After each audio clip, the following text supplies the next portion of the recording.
Greetings and salutations, everyone. I hope everyone is doing well today.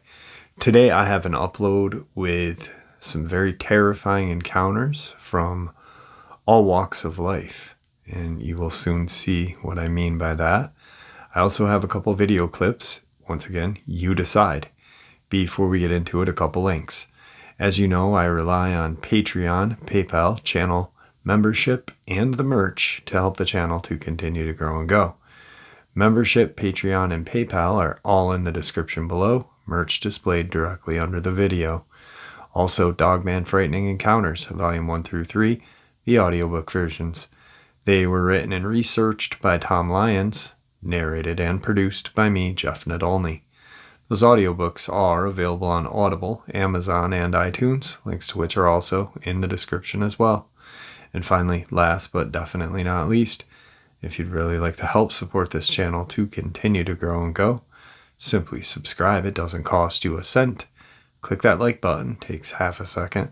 If you don't want to miss out on any of the informative uploads I put out daily, click that bell icon, and folks, please leave a comment. Why? Well, because all of these things, they really do help this channel to continue to grow and go. And yeah, they really do matter. Now, everyone, I have taken far too much of your time.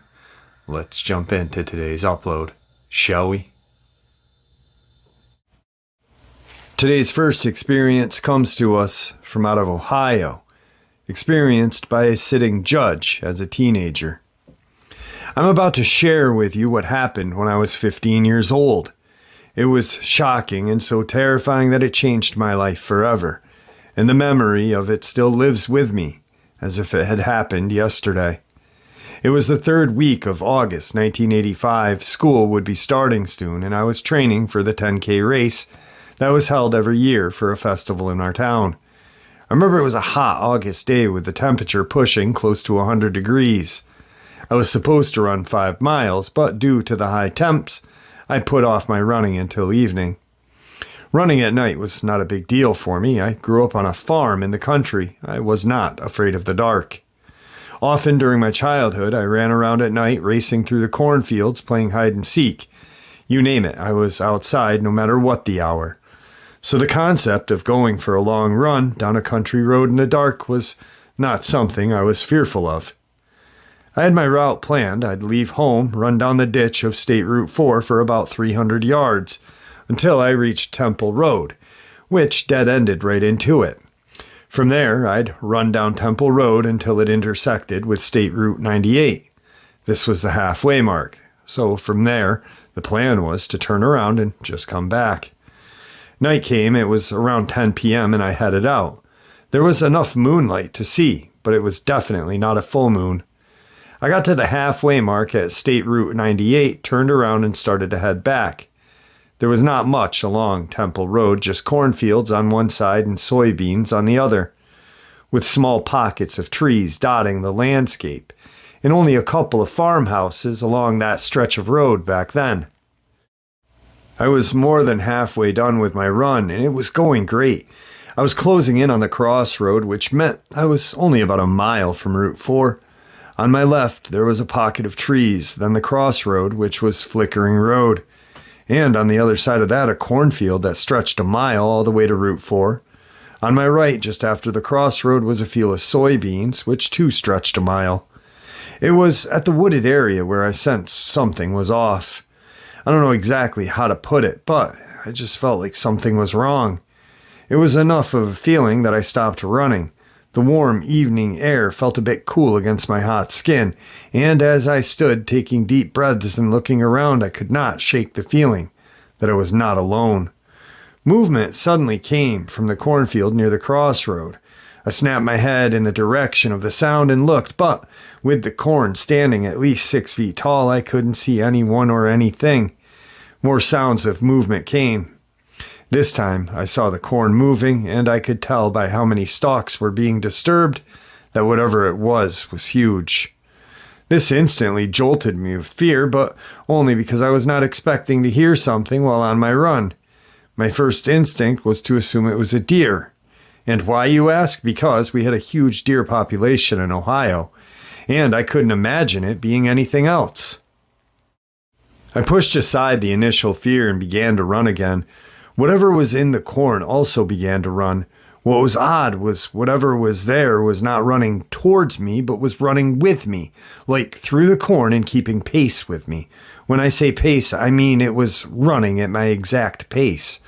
I looked over at the corn and saw that whatever was running alongside of me was about 4 rows in from the edge of the field, making it impossible to see what it could be.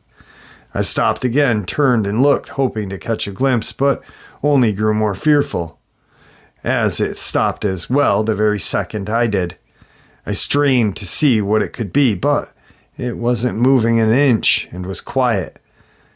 I knew then that this was unusual behavior for a deer. The air around me was still, not a breeze of any kind, but that feeling, the feeling was thick with a sense of dread. In the back of my mind, I knew deer did not act like this, but I assumed it had to have been a deer, although a very odd one, because what else could it be? Hoping to spook it, I hollered out, but nothing happened. Unsure of what else to do, I took off running again, and sure enough, it ran too. Freaked that it was again pacing me, I stopped, and it stopped. I was beyond concerned. I was terrified, my adrenaline was pumping, and my mind was spinning about what it could be.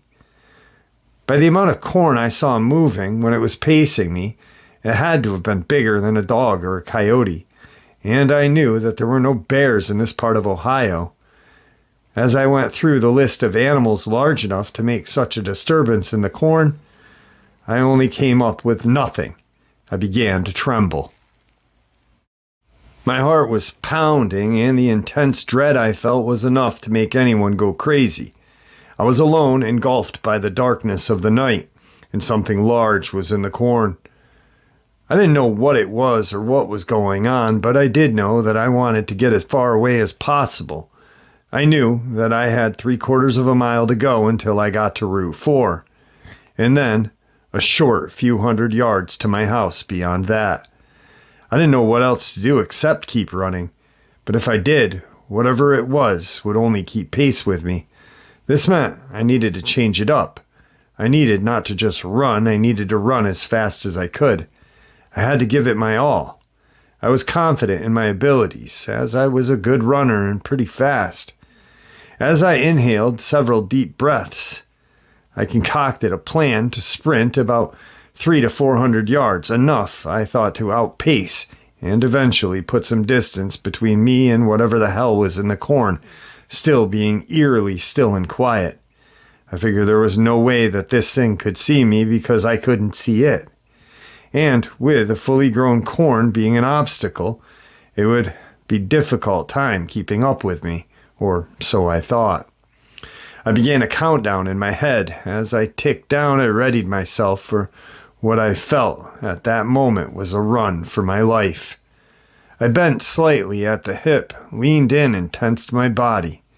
Ready, set, go, I took off, like I was being shot from a cannon. For a split second, I felt like I'd be able to outrun this thing, but then I heard it. Like the other 2 times, it was pacing me. Whatever this thing was, it was keeping up with me, even though it had to blast through the corn to do so. I dug deeper and pushed harder. My pace increased, but it was not any good, as it just kept matching mine. If I went faster, it went faster. I could feel my heart pumping hard and fast. I was giving it all I had, but it was not enough. I covered about 300 yards, and I could feel I was done, gassed, out of steam. Unable to keep going, I stopped, and like before, it stopped as well.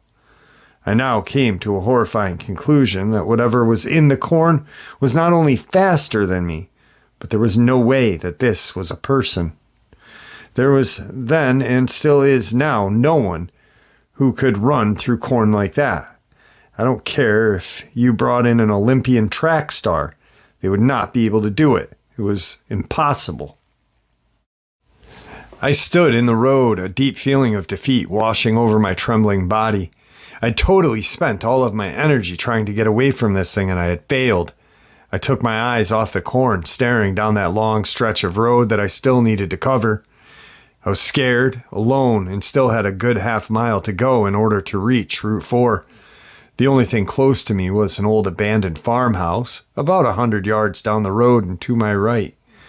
I recalled there had been an old tree in the front yard and quickly adjusted my plan. What I'd do now was carefully make my way there, climb to the top of the tree, and wait until morning. Armed with this new plan, I made my way to the tree slowly. With every step I took, this thing moved too. I made it to the tree, and the second I looked at it, my heart sank, as there was nothing to grab hold of. The tree had been dehorned. I could not climb that tree, it was impossible, and once more felt defeated. As I stood staring at the tree, a terrifying realization came to me.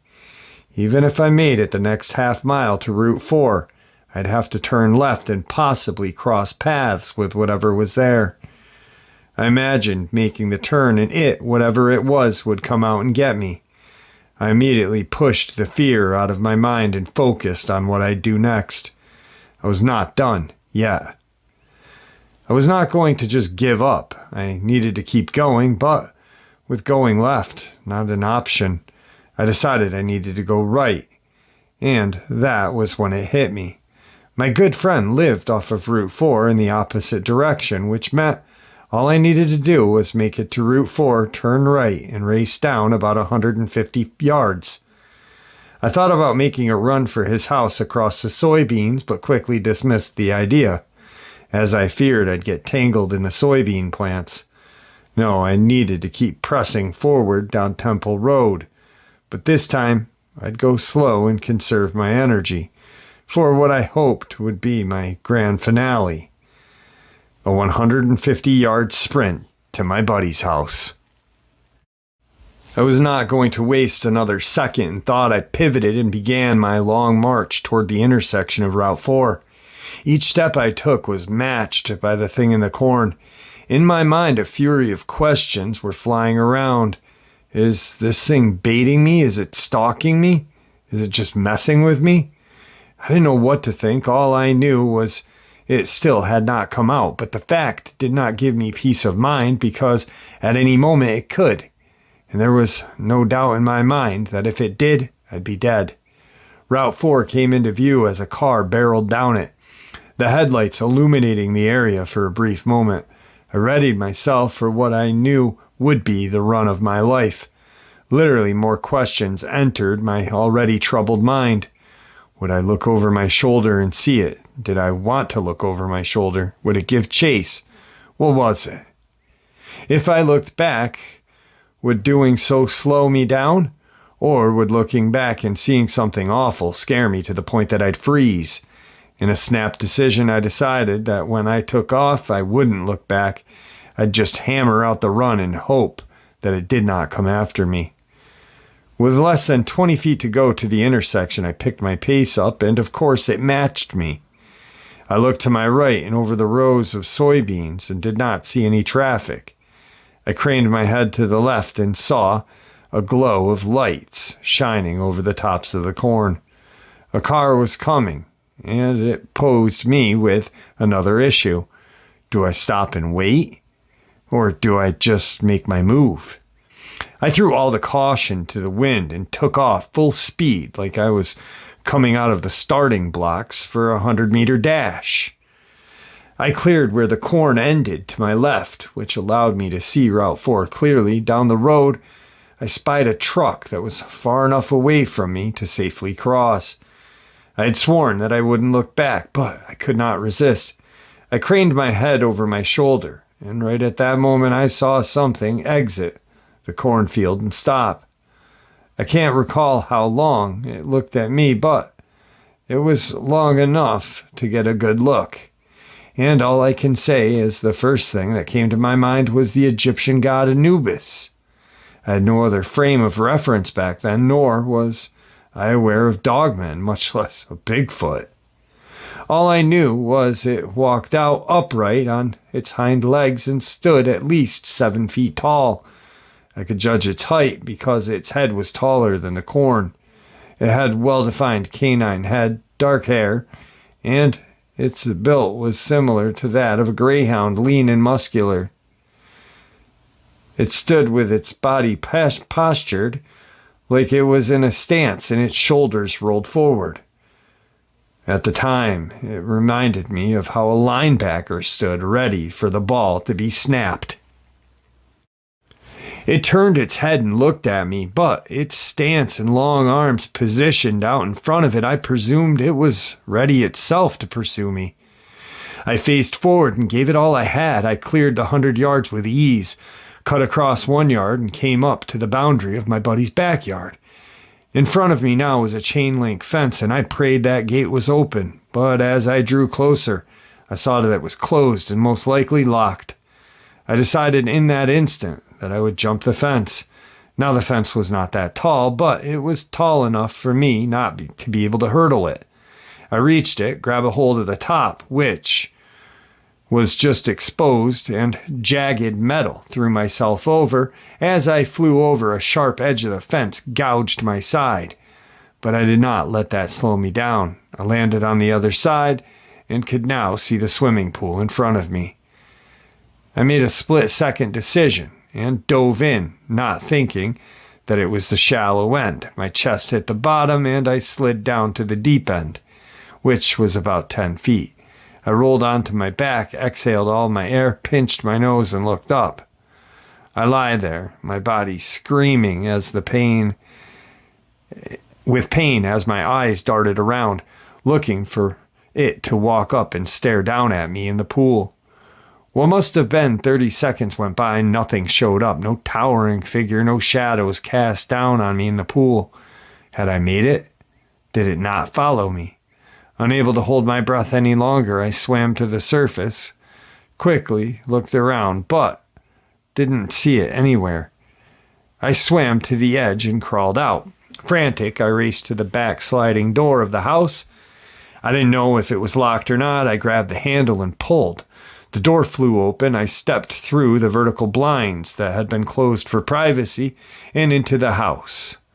What I didn't know was his parents were out of town, and he was not expecting anyone to suddenly appear, and yet here I was.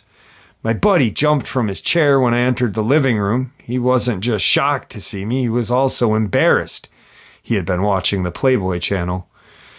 He peppered me with a bunch of questions, all of which I answered the best I could with heavy breaths. I finally regained my composure and told him what had happened and what I had seen. At first he doubted me, assumed I had seen something like a deer. I wouldn't waver. I knew what I had seen. I knew what had just happened. Eventually he came around, and when he did, he too became scared. After agreeing for me to stay the night, we locked all of the doors and turned the lights out. The rest of the evening was spent walking around his house and peering out of the windows, half expecting to see this Dogman creature looking around outside.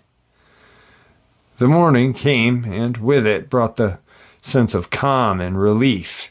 I had survived whatever that was, whatever I had seen, and I could not be any happier.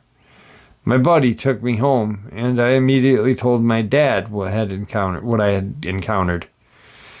I didn't know what to expect from him, but he quickly dismissed my story. He told me that because I had gotten spooked, my mind played tricks on me. Like I did with my buddy, I stood my ground and told him I knew what I had seen, and I did not imagine this. What's interesting, though, about my dad was that after my encounter, he never went outside at night without tucking a .38 pistol in the back of his pants. That told me all I needed to know. He did believe me. But by admitting it, he probably thought it would have scared me even more than I already was. I chalked up his dismissal as a way of protecting me. Much time has now separated me from that night, but the fear, that still remains in many ways. I've never run that stretch of road since, even during the daytime. I also never ran again at night anywhere. I still live in that area, and no matter when I venture out at night, I usually have a weapon with me, and I'm always on alert. Years later, I became aware of the term Dogman, and upon doing some research, I have no doubt that what I encountered that night was just that, I'm not afraid to tell anyone about what happened to me that night. I know what happened, and I know what I saw. My openness and transparency has no doubt resulted in some eye-rolling or thinking that I imagined it, but I have met others who believe. These believers had showered me with theories of that night. Some say that the Dogman has traits of a canine, those being that they run and hunt in a pack. They pointed out that maybe the one that had paced me was simply driving me to the others that were waiting. This thought has still sent chills down my spine. What if I had decided to make a run for my house? Would the one that exited the corn had given chase, or were there others just on the other side of the road in the cornfield? I'll never know, but it still gives me pause. I still don't know why it never came out of the corn before Route 4. Was it toying with me? I've replayed that night over and over again, and each time I imagine it coming after me. And what follows me is my demise. It was faster than I was, appeared much stronger, and without a doubt could have run me down and killed me, yet again it didn't. I don't know why it never came after me. I'm just happy that it didn't. To those who may doubt the existence of Dogman, I can tell you that they exist, and there is plenty of open and remote land for them to call home. To those who scoff at a story like mine, I say that history has shown us.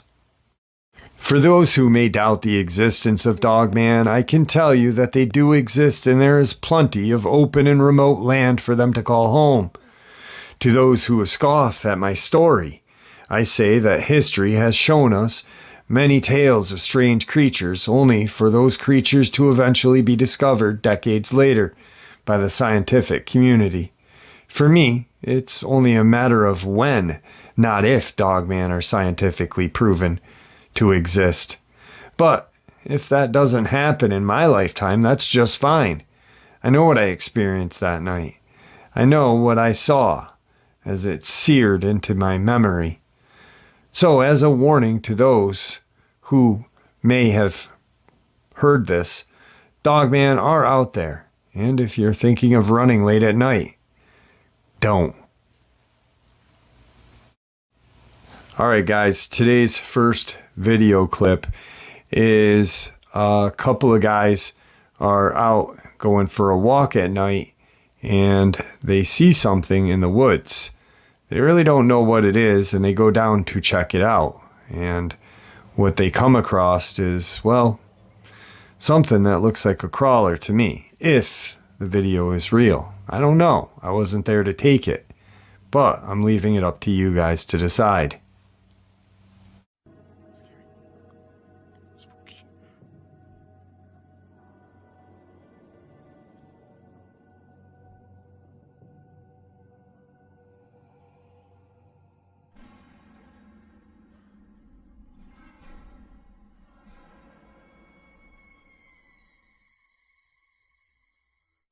Dude, please don't go down there.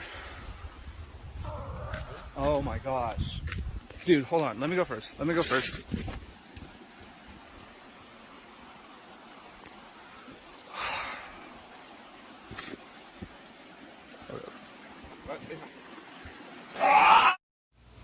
Alright guys, some really terrifying video footage. I don't know if it's real or not. That's why I'm not going to say what I think, but I'm going to let you guys decide. On to tonight's second encounter. A few years back, I had received some bad news that my mom had been diagnosed with lung cancer. Not hesitating, I packed my things and moved to a rural area east of Oklahoma City to help my brother and his wife care for my mom. I'm a registered nurse and figured my expertise could be helpful. I managed to get a job on a night shift at a facility about 40 minutes away. This enabled me to take my mom to her doctor appointments and chemotherapy during the day. My brother's house sat on about 3 acres with the closest neighbor nowhere in sight. The area itself was wooded and sparsely populated. Before I had my encounter, I had 2 other experiences that occurred which I believe may be connected. The first experience happened one night at around 9:30 when I was heading to work. I was driving towards town on Old Highway 66. There was nothing around but trees and an old abandoned gas station that is not designated as a historic landmark. I was focused on the road when suddenly a deer came racing across the highway in front of me. As a note, when I say highway, it's really just a two-laned road. The way the deer acted, it appeared they were running away or fleeing from something that was chasing them. I slammed on the brakes to avoid hitting them and came to a complete stop. My knuckles were wrapped in a white-knuckle grip on the steering wheel. My heart was thumping from nearly missing the deer. To my right sat the abandoned gas station. No other cars on the road. Just as I was about to take off, I heard a loud growl. I didn't know what to think. I looked, and it seemed to be coming from the gas station. Fear rose in me, not sure what I was hearing, but not wanting to stay around any longer. I sped off and got to work safely, but I was a bit shaken. I finally brushed it off and thought it was probably just a local animal. Coming from Colorado, we have big cats. So maybe they have something similar in Oklahoma, and the cat was chasing the deer. Days later, I was driving down that same stretch of road at night, when to my left I saw a pair of red glowing eyes. What was odd was they were very high off the ground. I was thinking to myself what it could be and instantly thought of that growl I had heard. I drove home without incident but felt the need to go back and investigate during the day to see if there was something there that might have been reflecting the light. I didn't find anything. Now some time had passed and I was at my brother's house. I had just gotten a new camera and hadn't quite mastered it. I went to the front yard, which was about an acre in size with a 6-foot fence around the perimeter. Something to note, the front door of his house is always locked. They never use it, as people come and go by using the kitchen door. I was in the front yard with my dog. There was a super moon that night. I was excited about the photographs I could get with my new camera. As I was snapping photos of the moon, I got a very bad feeling. It was enough that I decided to take my dog inside. I immediately went back out front and shot a few more shots. Eager to see some of the shots I had taken, I went back and sat on the front porch.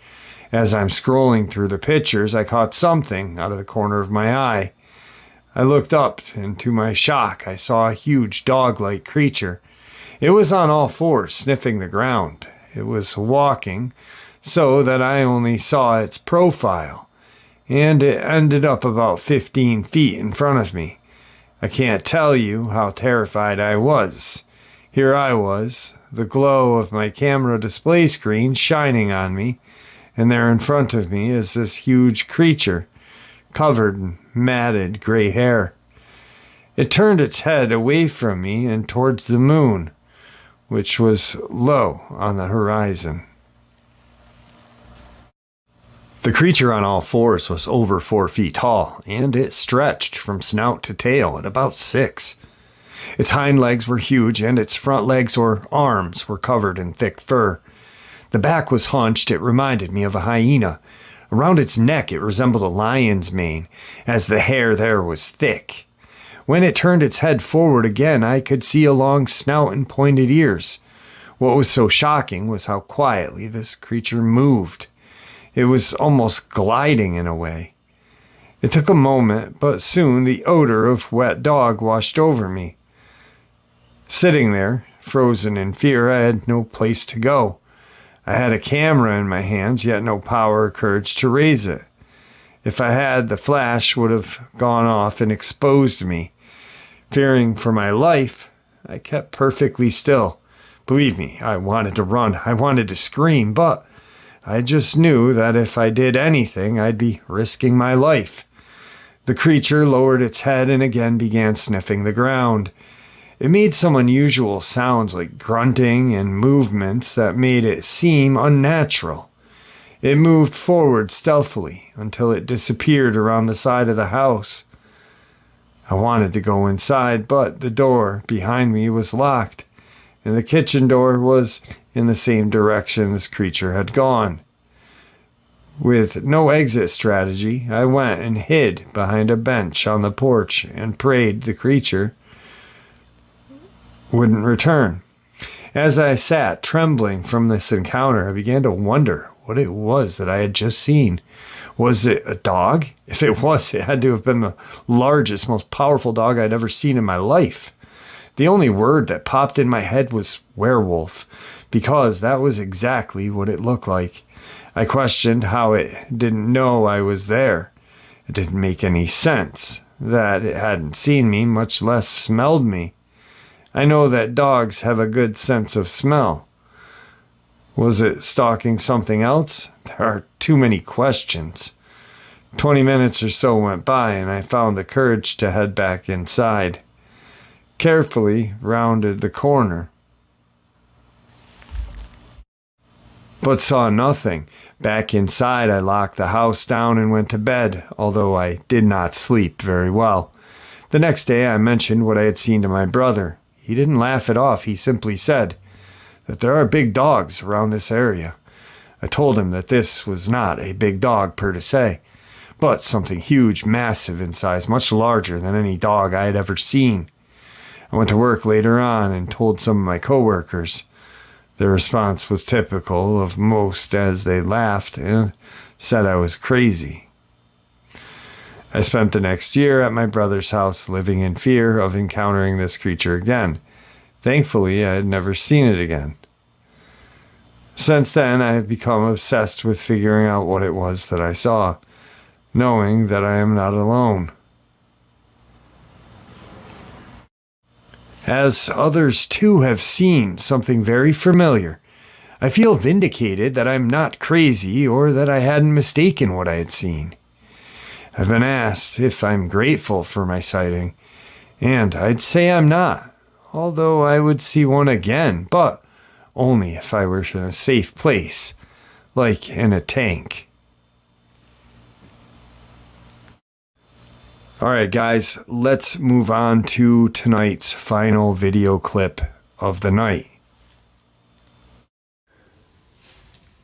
Really quick, before we get into the last video of the night, this just popped into my head.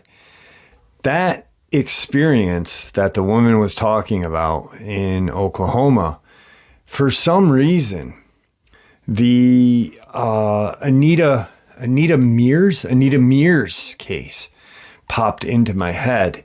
The Newalla, Oklahoma woman who the police thought she had been stabbed, but she had been mauled by, then they said stabbed at first, then attacked by a pack of dogs, but in actuality, she was more than likely mauled by a huge dog man, I believed. And I covered the story, actually the day it came out back in April of 2022. It was an insane attack. But I pulled up the map, showed you guys what it was all about and where it happened and this and that. And it just really reminded me of that, instantly when I was starting to narrate it. I was like, whoa. I'm like, this is what she's describing just for some reason reminded me of that case. Anyway, one day I'm going to just sit down and go through all of the strange attacks and share them with you. Just because there's so many. I have at least 22 different files, maybe even more, on strange attacks that the local, state, and federal government cover up. Anyway, on to the video clips. Look at his big head. Gray skin on the face.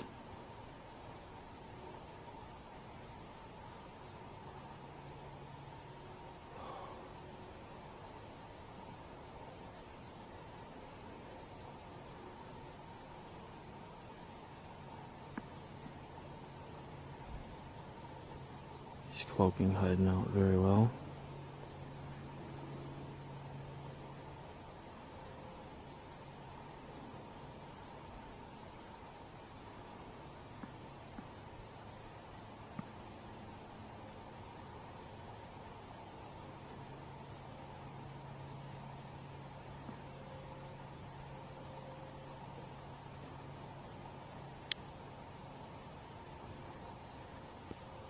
I gotta give him an offering.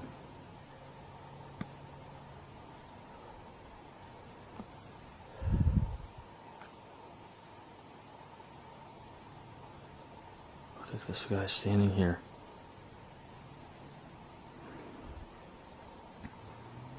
It's getting real intense right now. I'll leave him something.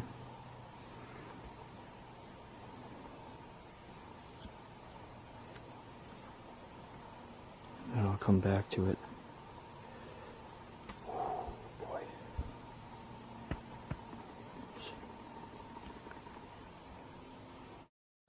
Alright guys, I don't really know what to say about the last video. Pareidolia, an actual video clip of something, I don't know. My opinion really doesn't matter. It's your opinion that counts. And I really hope that you all enjoyed today's upload as much as I enjoyed sharing it with you. Guys, I truly appreciate the support. Your support is what makes this channel so special and what continues to make it grow and go. Please everyone stay safe, happy, healthy, and ever vigilant. Let's keep an eye on the children, the most precious commodity we have on this planet. Our pets, our family and friends. These creatures are real. They are out there. We know this. Share a little bit of information that we share with each other on this channel on a daily basis with those that you love and care about. And it may just save their life someday. With that, God bless you all and have a wonderful rest of your day.